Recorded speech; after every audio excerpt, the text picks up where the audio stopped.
It's Red Eye Radio. Talk about everything from politics to social issues and news of the day. Whether you're up late or you're just starting your day, welcome to the show. From the Uniden America Studios.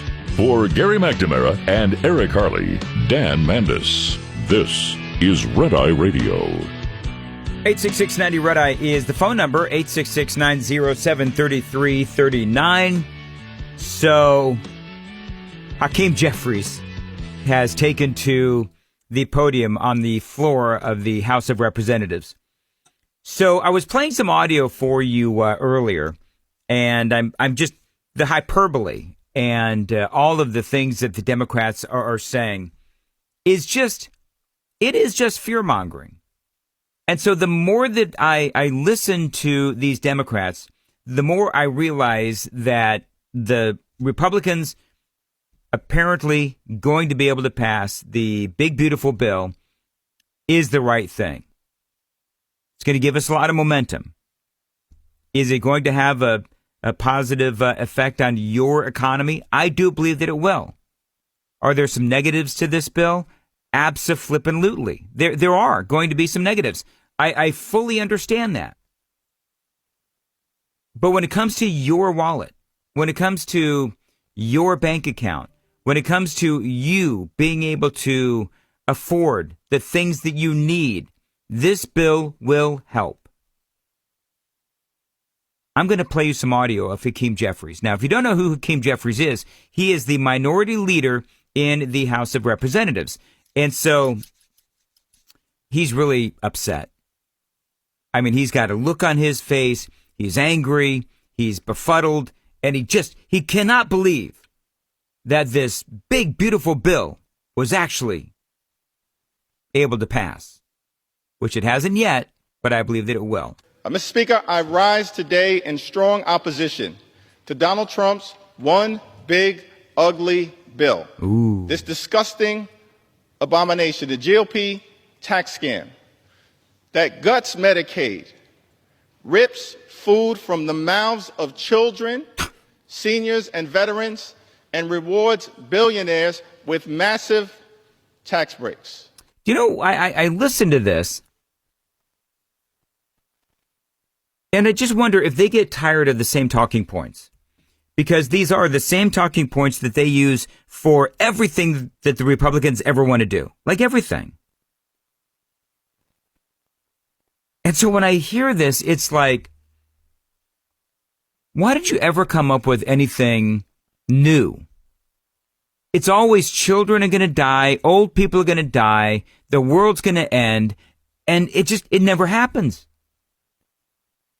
And I love how sanctimonious when he comes up to the podium, and the Democrats by and large, they come up to the podium, they're so sanctimonious.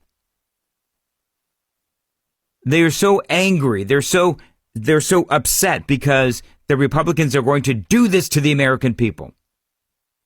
Can I ask a question?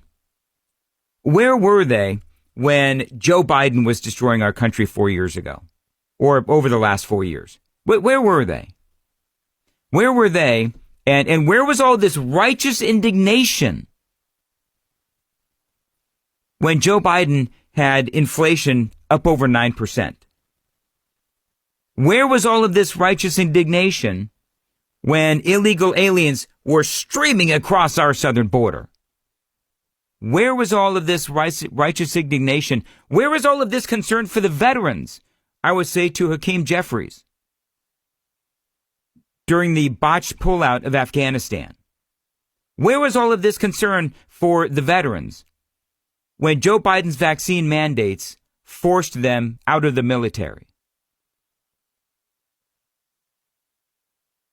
I think it's a valid question. You see, because the more that they speak, the angrier that they sound,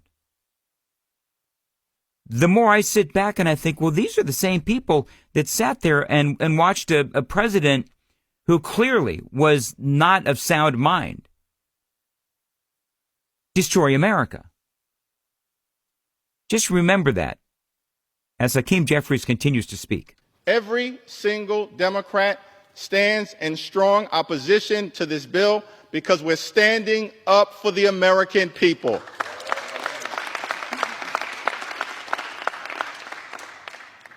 Mr. Speaker, I've heard a lot from my Republican colleagues who've expressed pride in this accomplishment. I asked the question, if Republicans were so proud of this one big ugly bill, why did debate begin at 3:28 a.m. in the morning? So here's why the debate started at 3:28 a.m. in the morning. It's because the Republicans, you know what I like about Republicans? And actually this show, this radio show today has really shown that. The Republicans, we're free thinkers. We don't always agree. We've been fighting about this here on this radio show and in Washington, D.C. and all across America. Republicans debate. Republicans don't automatically agree like the Democrats do. Democrats, you all vote as a herd. Democrats, you literally have one thing that you really base everything on, and it's how to hurt Donald Trump, how to oppose Donald Trump. That's really the only thing that you care about. But the reason why this debate is starting and started at 3:28 in the morning is because they had some people who were opposed to the way this whole thing was going down. And so the Republican Party did what the founders envisioned, which is going toe-to-toe, debating ideas, working it out, figuring out the best way to help the American people, figuring out the best way to make America great again, as opposed to what Joe Biden did for 4 years, which was destroying America, and he didn't even know it. But it was the party. It was Hakeem Jeffries. It was Nancy Pelosi. It was Chuck Schumer. It was all of you that allowed Joe Biden to autopin his way through an administration, having absolutely no idea what in the world was going on. And he was the lucky one, because the rest of us, we were seeing what was going on, and we were horrified. So Hakeem Jeffries, you can take your righteous indignation and stick it. Republicans are once again, which has been the case, Mr. Speaker, through every step of this journey, tried to jam this bill through the House of Representatives under cover of darkness. But I'm here today to make it clear that I'm going to take my time and ensure that the American people fully understand how damaging this bill will be to their quality of life. So that is Hakeem Jeffries, and he's not, I don't think he's threatening to, speak for like hours and hours and hours. It wouldn't surprise me, but when I'm listening to this and I'm looking at all of these Democrats, and they've got, it's like somebody farted in your elevator. That's what they look like. They're not happy. Betsy is in Nevada on Red Eye Radio. Betsy, thanks for calling in. Go ahead. Oh, hello there. And what I called about is kind of a moot point now, because they finally voted to be able to get to the debate. But my concern or my thought is that we as citizens should be calling our congressmen and letting them know what we think and what we want them to do. I mean, the president, he can put pressure on, other people can, but actually the citizens that are doing it, those that voted for them, the people in the states, need to be letting their voices be known. Well, I don't know what's happening in Nevada, Betsy, but I can tell you in my state of Tennessee, the people do let their representatives know what it is that they want. And I think by and large, the Republican Party and the people all across America, I think that they have been calling their lawmakers. And I think that there's a lot of folks and I speak to these people often, and one of the things that they'll tell you is that when there's a bill like the big, beautiful bill, and we've been talking about this all morning long, this is a bill that has some warts. I'm not going to lie.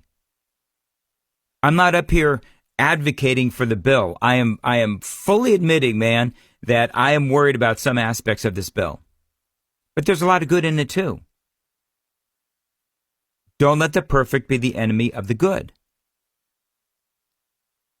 And so when you start, and I'm not talking about you, Betsy, but I'm talking about folks that are listening, when you start seeing more money in your paycheck, when you start seeing your company investing and hiring and giving raises because of the Trump administration's deregulation and the tax breaks for businesses and all the other things that the president and the Republicans have done, once you start feeling that impact, you'll know exactly why these Democrats are so upset. And I appreciate the call, Betsy. Now, this is Tim in Illinois on Red Eye Radio. Hey, Tim. Hey, Dan. I was really happy to hear when I heard that you were going to be filling in for Gary and Eric. Big fan. Anyway, I was wondering about Elon Musk, if he had been in contact with any of those people that were holding stuff up, just trying to stir the pot for his little third party thing that he was trying to get going. I mean, it would be make America American again. That would be mad. Yeah. You know what? I don't, Tim, I don't think that Elon has been in touch with any of these folks. I think that Elon is going to be not happy, and he's been awfully vocal about this thing. And so now it's going to be for him. He's got to put his money where his mouth is. And that's a great point, and I appreciate the reminder. He said that he is going to start a new third party, I guess, for Republicans who are more fiscally minded. So the only thing that I can think of is, okay, so Elon Musk is going to be the financial backer. Then you've got Rand Paul, who would be one of those that would be the leader if he chose to move over into Elon Musk's corner. But the thing is, there are so many Republicans who they may even be against this bill, but I think that they still have faith in Donald Trump. And I think that they still realize that this is a guy who is incredibly well-meaning. He is incredibly smart. He is incredibly loyal to America. He has made a lot of sacrifices, and he believes that this is the right way to go. And I believe that the Trump tax cuts first time around, I think that they were incredibly helpful for the American people.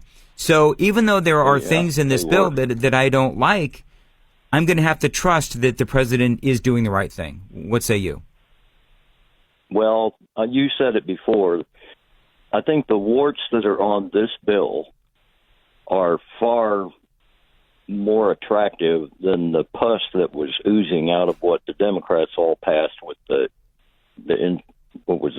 Inflation Reduction Act. Inflation Reduction Act. Oh my God!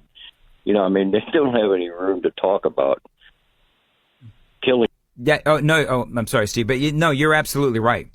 You're absolutely right. And I said this before, where I haven't said it tonight though. But as Hakeem, I should have said this when I'm listening to Hakeem Jeffries. I'm sorry, but your righteous indignation does nothing for me, because you literally called the Inflation Reduction Act, knowing full well that it would not reduce inflation. And you even came out and you said, yeah, we shouldn't have called it that, because we knew that it wouldn't reduce inflation. Unflippin' believable. Steve is in Iowa on Red Eye Radio. Hey, Steve, go ahead. Hey, it's Scott. Dan. Oh, I'm sorry. Go ahead, Scott. Hey, it's all good. Hey, I got two things. The first one, I got an older brother that lives in Charlotte. Love him dearly, but he will tell you up and down that he is not a Democrat. He won't say he's a Republican, but he won't say he's a Democrat either. Okay. And he was telling me yesterday about the big beautiful bill, and he said that the reason it's not going to work is because the the Republicans the bill will deport and kill the working class. I said, how are we going to do that? He said, well, all the immigrants are going to get deported, and when you have that work requirement for Medicaid, he was explaining to me how, if somebody lost their Medicaid and didn't get a job in time and got diagnosed with something, then they're not going to be able to afford the treatment. And that's just going to kill the whole working force off. And I don't understand how they can believe that is what goal is with this bill. Yeah, Scott, what they're trying to do is horribilize, and that is what they do. First of all, they don't even necessarily know how this whole thing is gonna roll out just yet. But just broad brush, there's nothing wrong with expecting people to be able to, what's interesting? What's interesting is the Democrats always say, oh, the rich need to pay their fair share. Well, what about people on Medicaid? If people on Medicaid, they're getting all of these benefits, and there's nothing wrong with asking them to do a little work if they're going to be on Medicaid, either working 20 hours a week or serving the community as well. I'm running out of time, Scott. Do you have one more thing? Yeah, I do. The other problem is that Democrats, Republicans, everybody wants to see their party succeed and live on. If the Republicans bring in this big, beautiful bill and it's so horrible, our party is not going to carry on. So why would we ever want to do that? Yeah, and you're right, Scott, and I appreciate the call. I will tell you that, for me, when I look at all of these things that are going to help me and you and everybody listening, from the higher standard deduction for everyone, allowing senior citizens a tax deduction up towards $6,000, no taxes on overtime and tips, etc. I think that this is ultimately going to work, and I appreciate the call. 866-90 Red Eye will return next. This morning's USDA Farm Report is brought to you by House Products.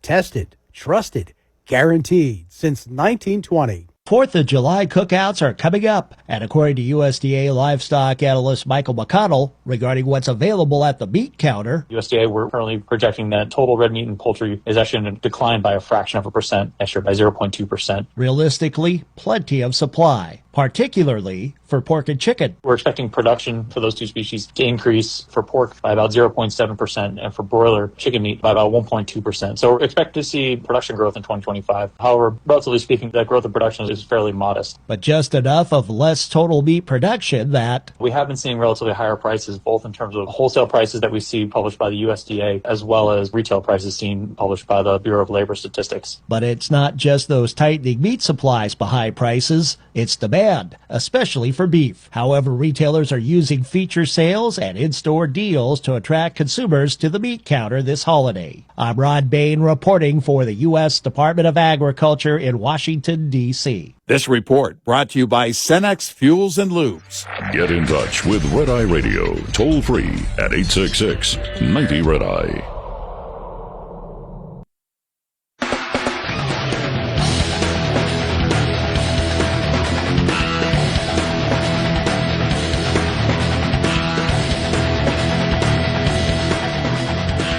Red Eye Radio, 866-90 Red Eye, 866-907-3339. Dan Mandis here in for Gary and Eric. By the way, they return next Sunday night, Monday morning. Really looking forward to their return. You can find me on the socials at Dan Mandis Show. I'm on X and I am also on Facebook. There are some other things that I want to talk about. I've got 2 calls on hold. I'm going to take those, and then I'm going to talk a little bit about illegal immigration and a crazy story regarding what the administration is having to do to find some of these bad guys. Details straight ahead on Red Eye Radio.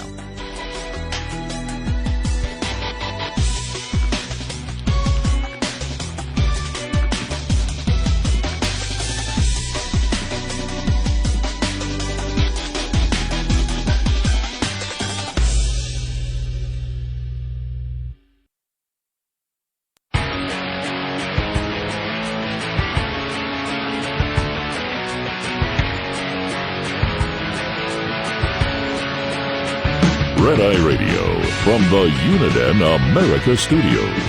Now, for Gary McNamara and Eric Harley, here is Dan Mandis. 866-90 Red Eye, that is where we find Kevin in Delaware on Red Eye Radio. Kevin, thanks for calling in.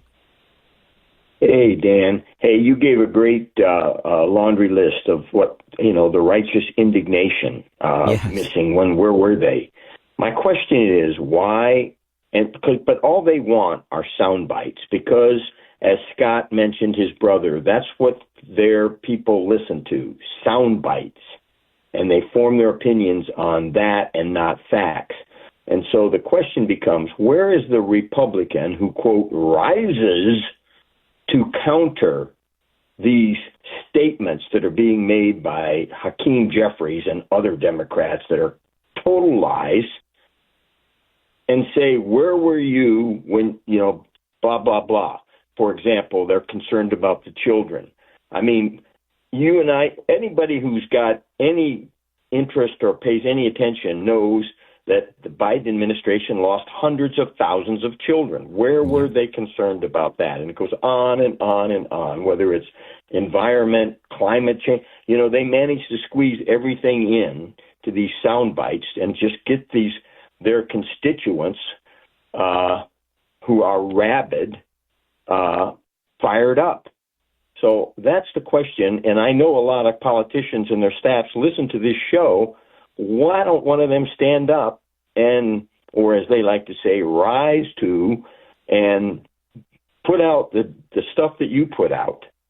What I would, Kevin, I appreciate the call. What I would say is many do. They don't get the coverage. That's number one. Number two is that with Biden, there are so many different sound bites. I was talking about the laundry list of righteous indignation. That was just off the top of my head. And if I had like 5 minutes to think about it, I could probably come up with like 15 or 20 more. But here's the thing that I would say to you, Kevin, is that I don't believe that the Republicans, I don't think that they actually need to convince the Democrats because they're not going to. The Republicans right now are, despite the fact that there's some consternation over this big, beautiful bill that is apparently going to pass, the Republican Party right now, Kevin, is, I believe, the most unified ever. And they're most unified behind Donald Trump. And there's a lot of folks that even if they are against this bill, I mentioned this earlier, even if they're against this bill, they're not against Donald Trump. They believe that he has their best interests at heart. I will tell you that in all my years as a talk show host and a news anchor and a news reporter, I've never felt that a politician was so in my corner as I feel like Donald Trump is. So we're just going to have to wait and see how this whole thing plays out. I think with the Democrats, and all the things that Biden did and all of the things that they have messed up over the years, I think that everybody knows. And by the way, the other thing that they do, the other thing that the Democrats do is all these things that they're talking about where it's like, oh, people are going to die and all these. Well, it's not going to happen. Do you really think that the Republican Party is going to let children die of starvation? Obviously not.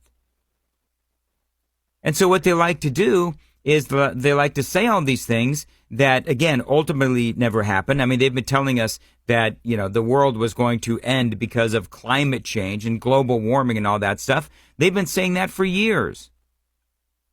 So I don't really, to be perfectly honest, I don't really worried about wanting to own the libs because right now we own the government.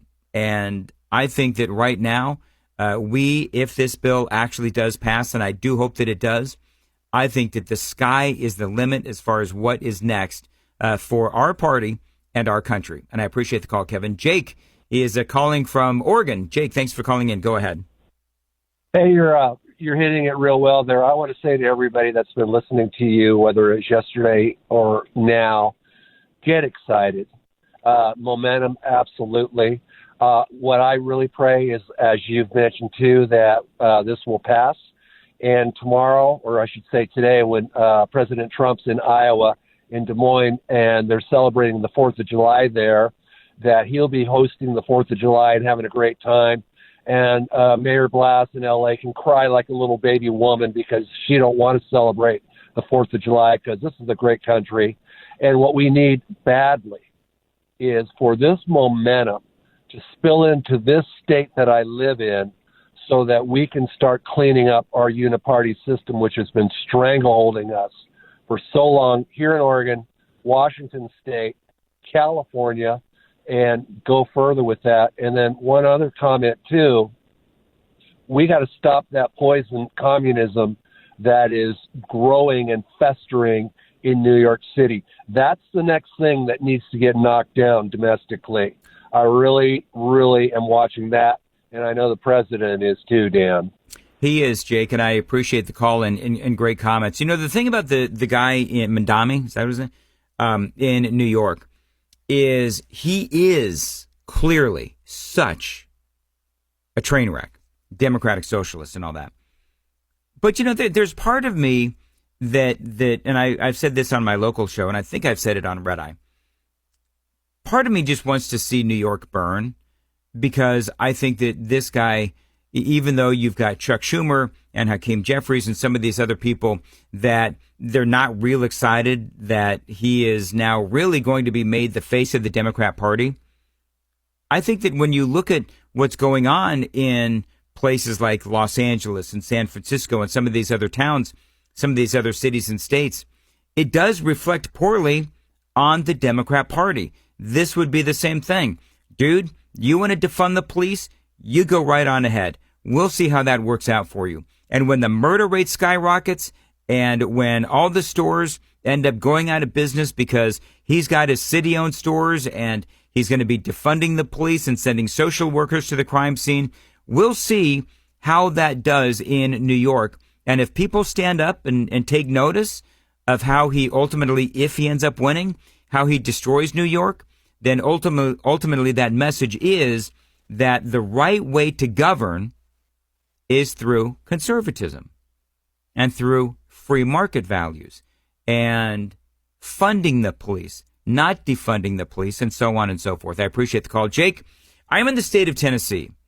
Now, like across the country, we had some ICE raids, and the left just absolutely went insane, saying that Donald Trump and Tom Homan were deporting entire families.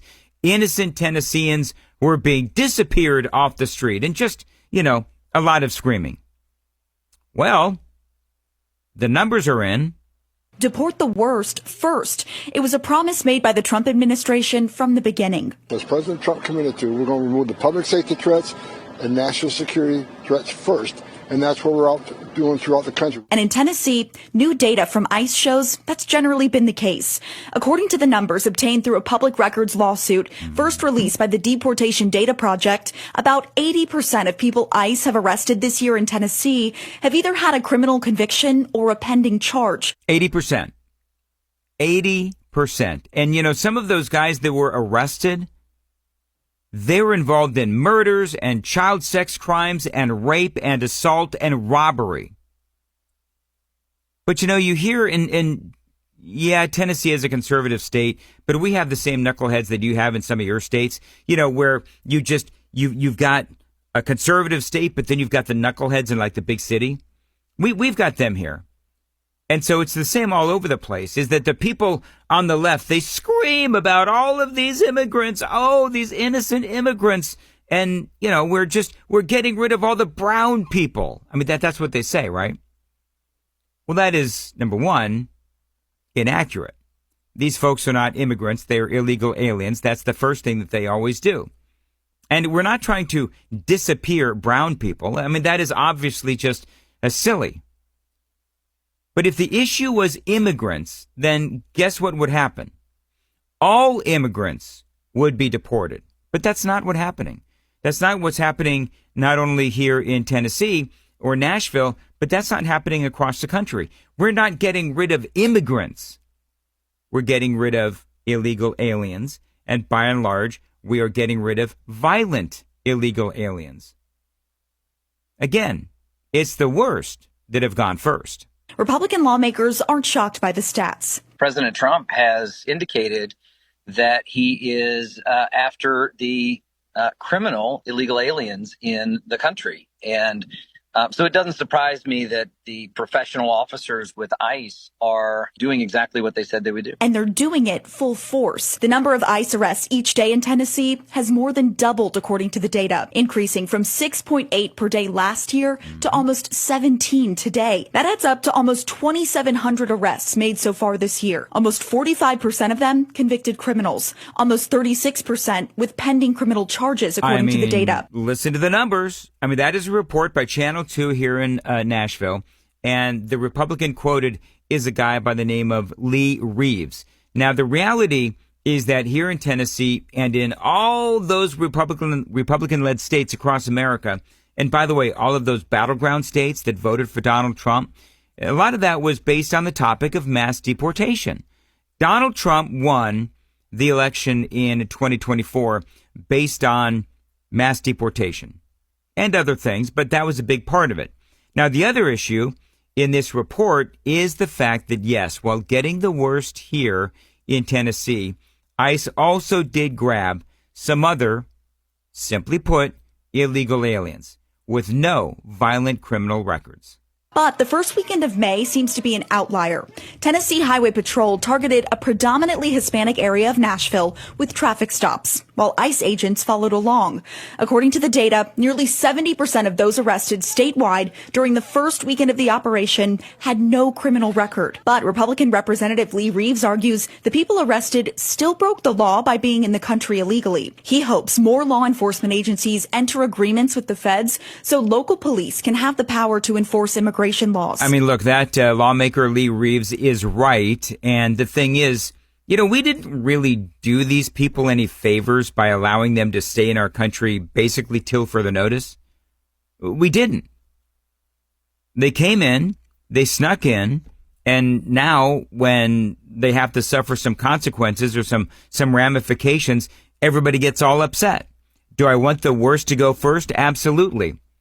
But now the question is, as we look at the midterm elections coming up in 2026, how do the American people feel about all this? A new poll came out just this week, and it does show what I would say is mixed results. Listen to this. In the latest mayor's poll, 54% of respondents said U.S. Immigration and Customs Enforcement has actually gone too far. 54% in enforcing the law. Meanwhile, 18% believe the agency has not gone far enough. And 26% describe its actions as about right. But it's a major partisan divide. You see, for me, I believe that by and large, the Republican Party love what Donald Trump is doing. Because that is what we voted for. And that's the bottom line. But part of what's going on is the clear abundance of stupidity on the left. I want to play you real quickly because I'm running out of time. I want to play you a couple of pieces of audio that I really believe really exemplifies where the Democrats are on this issue of illegal immigration, and it is getting ridiculous. Look, if we want to have a conversation about who belongs where, when, how, and whether or not their citizenship status, and we want to look at everything, I would look at Donald Trump Jr. I would look at all of Melania's kids, all of Ivania's kids. Let's just have a full conversation over who belongs here, how do they get here, their citizenship status.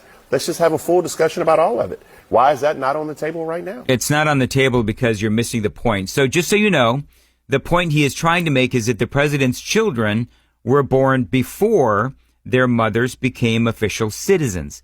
The First Lady, Melania Trump, she was born in Slovenia.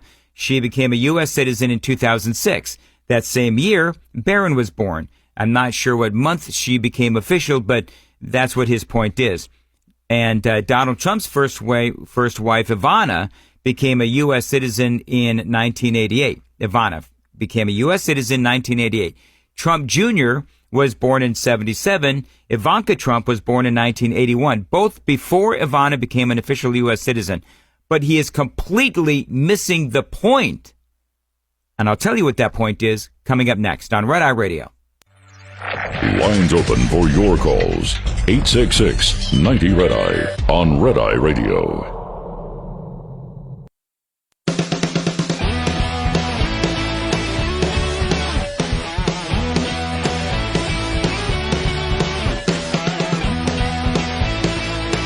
Red Eye Radio, 866-90-RED-EYE. So I played this audio of Bakari Sellers. He's a Democrat. And he was calling into question whether Donald Trump's kids should be deported because their moms are, the older kids, because their moms are from another country, right? Some of them, he's obviously referring to Donald Trump's attempts to stop birthright citizenship. But what Bakari Sellers is missing is the fact that under Donald Trump's birthright citizenship plans, well, if one parent is actually a U.S. citizen, then what he wants to do does not apply. If neither parent is legal, then the child is denied citizenship. This is Red Eye Radio on Westwood One.